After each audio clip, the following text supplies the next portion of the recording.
First of all thanks to everyone. ஏன்னா 5000 ஃபாலோவர்ஸை நம்ம reach பண்ணியிருக்கோம். 5000 தோழர்களை நான் சம்பாரிச்சிருக்கேன் அப்படின்னு நினைக்கும் போது எனக்கு ரொம்ப சந்தோஷமா இருக்கு. ரெண்டாவது, என்கிட்ட நிறைய டிஎம் பண்ணி கேட்ட ஒரு விஷயம், பிப்ரவரி 14th நெருங்கிட்டு இருக்கு அப்படின்னு எனக்கு இப்போதான் புரிஞ்சுது. காரணம், என்கிட்ட நிறைய காதல் கவிதை தொகுப்பு புத்தகம் பற்றி கேட்குறீங்க. என்னோட ரீசன்ட் டைம் ஃபேவரட் அப்படின்னா முனைவர் ஆதிமாணிக்கம் எழுதிய காதல் பரல்கள். நீங்கள் நிறைய ஆன்லைனில் நிறைய புத்தகம் உங்களுக்கு கிடைக்கும்.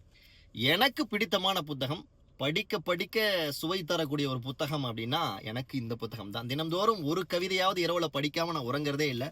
அவ்வளவு அழகான கவிதைகளை உள்ளடக்கிய ஒரு புத்தகம். இதுலேருந்து சில கவிதைகளை உங்களுக்கு நான் சொல்றேன், கேளுங்க. உன் கண்கள் மீன்கள், உன் கண்கள் மீன்கள், ஆனாலும் தூண்டில் போடுகின்றன. என் இதயம் மீன்கள் அன்று, ஆனாலும் மாட்டிக்கொள்கிறது அப்படின்னு எழுதுறார். இவ்வளவு அழகா எழுதியிருக்காரு பாரு. அடுத்து இன்னொரு கவிதை.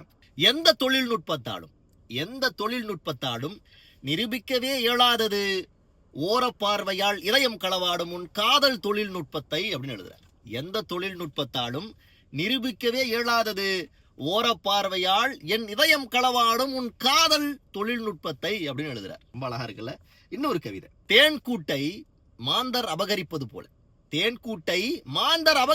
போல என் இதயத்தை, என் மனதை நீ அபகரித்துக் கொள்கிறாய் அப்படின்னு எழுதுறார். தேன்கூட்டை மாந்தர் அபகரித்துக் கொள்வதை போல என் மனதை நீ அபகரித்துக் கொள்கிறாய் அப்படின்னு எழுதுறார். இப்படி ரொம்ப அழகான கவிநடை மிக்க கவிதைகளை நீங்க வாசிக்கணும் அப்படின்னு நினைச்சீங்கன்னா, உங்களுக்கு பிடித்தமானவர்களுக்கு வாங்கி தரணும் அப்படின்னு நினைச்சீங்கன்னா, முனைவர் ஆதிமாணிக்கம் எழுதிய காதல் பரல்கள்.